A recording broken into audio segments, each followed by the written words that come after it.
చిరంజీవి గారు అందరి తరపున మాట్లాడితే ఆయన్ని కూడా అగౌరవపరిచిన వ్యక్తి, అజాత శత్రువు చిరంజీవి గారు.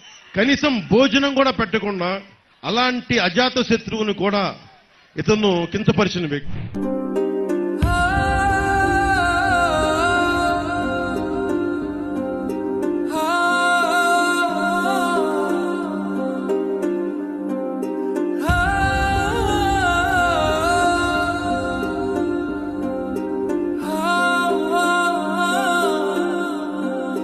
ఒక సోదరుడుగా ఆయన నన్ను ఆహ్వానించి విందు భోజనానికి ఆయన నాతో సంభాషించిన తీరు కానీ, నాకు ఆప్యాయతలు కనపరిచిన విధానం కానీ నాకు అత్యంత సంతృప్తి ఇచ్చింది.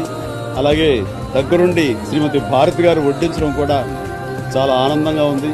ఈ సందర్భంగా ఇంత ఆప్యాయత కనపరిచినటువంటి ఆ ఇద్దరికీ సభాముఖంగా నేను నా హృదయపూర్వక ధన్యవాదాలు, అభినందనలు తెలియజేస్తున్నాను.